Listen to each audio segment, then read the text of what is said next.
ప్రతి ఉదయం దేవుని వాగ్దానం అనే కార్యక్రమానికి ప్రేమతో మిమ్మల్ని ఆహ్వానిస్తుంటున్నాను. ఈ ఉదయకాల సమయంలో దేవుడు మన కొరకు ఏర్పాటు చేసినటువంటి వాక్య భాగము మొదటి సమూయేలు గ్రంథము 12వ అధ్యాయము 22వ వచనాన్ని ధ్యానించుకుందాం. మొదటి సమూయేలు గ్రంథము 12వ అధ్యాయము 22వ వచనాన్ని ధ్యానించుకుందాం. యెహోవా మిమ్మును తనకు జనముగా చేసుకొనుటకు ఇష్టము కలిగి ఉన్నాడు. తన ఘనమైన నామం నిమిత్తము తన జనులను ఆయన విడనాడడు. క్రీస్తునందు ప్రియమైన దేవుని బిడ్డలారా, ఈ ఉదయకాల సమయంలో పరిశుద్ధాత్మ దేవుడు మనకిస్తున్నటువంటి వాగ్దానము, యెహోవా మిమ్మును తనకు జనముగా చేసుకొనుటకు ఇష్టము కలిగి ఉన్నాడు. ఈ యొక్క వాగ్దానాన్ని మన జీవితాలకును మన కుటుంబాలకును దేవుడు ఆశీర్వాదకరముగా మార్చునుగాక. మరి ప్రవక్త అయినటువంటి సమూయేలు తన ప్రజలైనటువంటి ఇశ్రాయేలీలతో ఈ యొక్క మాటలను మాట్లాడుతూ ఉంటున్నాడు. పరిశుద్ధాత్మ దేవుడు సమూయేలు ప్రవక్తను తన ప్రజలకు ఒక సాధనముగా వాడుకుంటూ దేవుని యొక్క మాటలను వారితో మరి పంచుకుంటూ ఉంటున్నాడు. యెహోవా మిమ్మును తనకు జనముగా చేసుకొనుటకు ఇష్టము కలిగి ఉన్నాడు. దేవుని పక్షమున మరి ఈ యొక్క మాటలను మాట్లాడుతూ ఉంటున్నాడు. ఏ రీతిగా మరి దేవుడు మరి తన ప్రజల పట్ల మనస్సు కలిగి ఉంటున్నాడు, ప్రేమ కలిగి ఉంటున్నాడు. ఆ యొక్క ప్రేమను దేవుని ద్వారా ప్రేరేపింపబడి దేవుని పలుకులు తన ప్రేమించినటువంటి ప్రజలతో మాట్లాడుతూ ఉంటున్నాడు. 20వ వచనంలో మనం గమనించినట్లయితే, అంతటా సమూయేలు జనులతో ఇట్లా, భయపడకుడి, మీరు ఈ కీడు చేసిన మాట నిజమే, అయినను యెహోవా విసర్జింపకుండా ఆయనను అనుసరించుచు పూర్ణ హృదయముతో ఆయనను సేవించుడి.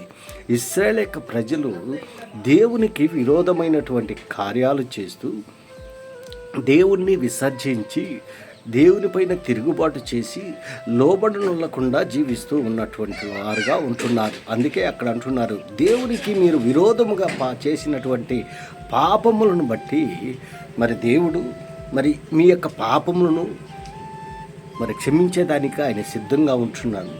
ఎప్పుడైతే ఆయన తట్టు తిరిగినప్పుడు, ఆయన వైపు తిరిగినప్పుడు, ఆయన్ను అనుసరించినప్పుడు, ఆయనతో సహవాసం చేసినప్పుడు మీ పాపములన్నీ కూడా క్షమింపబడతాయి, మిమ్మల్ని దేవుడు క్షమిస్తాడు అన్నటువంటి ఆ సత్యాన్ని ప్రవక్త అనేటువంటి సమూయేలు తన ప్రజలతో మాట్లాడుతూ ఉంటున్నాడు. వారు మరి కీడు చేసింది వాస్తవమే, అయితే మీ పూర్ణ హృదయంతో దేవుణ్ణి సేవించండి, మీ పూర్ణ ఆత్మతో దేవుణ్ణి బలపరచండి, మీ పూర్ణ శక్తితో దేవుణ్ణి మహింపరచండి అని చెప్పి మరి చెప్పినప్పుడు ప్రజలు మరి అంత మాత్రమే కాదు, మరి 21వ వచనంలో మనం గమనించినట్లయితే, ఆయనను విసర్జింపువారు ప్రయోజనము మాలిన వారే రక్షింపలేని మాయా స్వరూపములను అనుసరించుదురు, నిజముగా అవి మాయమే. మరి ఈ యొక్క ఇశ్రాయేలు యొక్క ప్రజలు దేవుడు వారిని ఎంతగానో ప్రేమిస్తూ ఉంటున్నాడు, ఎంతగానో వారిని నడిపిస్తూ ఉంటున్నాడు, పోషిస్తూ ఉంటున్నారు. కానీ దేవునికి వ్యతిరేకమైనటువంటి కార్యాలు చేస్తూ మరి వారి ఇష్టానుసారంగా వారు జీవిస్తూ ఉంటున్నారు. రాతి విగ్రహములను తయారు చేసుకొని వాటికి పూజిస్తూ ఉంటున్నారు. అందుకే ఇక్కడ అంటున్నాడు, మీరు కీడు చేసిన మాట నిజమే అంటే మరి వారు దేవునికి విరోధంగా జీవించారు, అది సత్యం. అందుకే వారిని తిరిగి దేవుని వైపు నడిపించేదానికి, దేవుని వైపు మళ్ళించేదానికి ప్రవక్త వారిని ప్రోత్సహిస్తూ ఉంటున్నాడు. యెహోవా మిమ్మును తనకు జనముగా చేసుకున్నట్టుకు ఇష్టంగా ఆయన బిడ్డలుగా ఉండేదానికి మరి దేవుడు ఇష్టపడుతూ ఉంటున్నాడు. అయితే ఆయన్ని విసర్జించి జీవిస్తూ ఉంటున్నారు ఇశ్రాయేలు ప్రజలు. క్రీస్తునందు ప్రియమైన దేవుని బిడ్డలారా, ఈ ఉదయకాల సమయంలో మరి ఈ మాటలు వింటున్నటువంటి నీవు నేను కూడా దేవుడికి మరి ప్రియమైనటువంటి బిడ్డలుగా మనం ఉండాలని దేవుడు ఇష్టపడుతున్నాడు. ఆయన బిడ్డలుగా ఉండాలని ఆయన ఇష్టపడుతూ ఉంటున్నాడు. కానీ మనము దేవునికి దూరంగా జీవిస్తూ ఉంటున్నాం, ఈ లోకానుసారంగా జీవిస్తూ ఉంటున్నాం, దేవునికి వ్యతిరేకమైనటువంటి కార్యాలు చేస్తూ జీవిస్తూ ఉంటున్నాం. కానీ ఆయన మరి తనకు జనముగా, తనకు బిడ్డలుగా ఉండేదానికి దేవుడికి ఇష్టమైన మరి తన ఘనమైన నామం నిమిత్తము తన జనులను ఆయన విడనాడు. ఆయన బిడ్డలుగా మనం ఉంటే ఆయన మనల్ని విడనాడేటువంటి దేవుడు కాదు.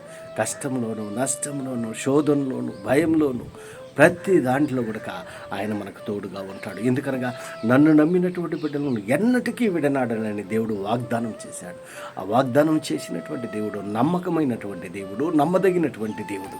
కృష్ణాన్ని ప్రేమైన దేవుని బిడ్డలారా, ఈ ఉదయకాల సమయంలో ఆయనకు విరోధంగా, ఆయనకు దూరంగా జీవిస్తూ ఉంటున్నాము. కానీ దేవుడు ఆయన పిలుస్తూ ఉంటున్నాడు, నిన్ను నన్ను పిలుస్తూ ఉంటున్నాడు. ఆయన జనముగా, ఆయన సొత్తుగా, ఆయన స్వాస్యముగా చేసుకునేదానికి దేవుడు పిలుస్తూ ఉంటున్నాడు. దేవుని యొక్క పిలుపును అంగీకరించి ఆయన బిడ్డలుగా నీవు నేను ఉండాలని ఈ కొద్ది మాటల ద్వారా నేను హెచ్చరించేస్తున్నాను. దేవుడి యొక్క మాటలు మరెక్కువగా మీకును, మీ కుటుంబాలకు ఆశీర్వాదకరముగా దేవుడు మార్చిన గాక.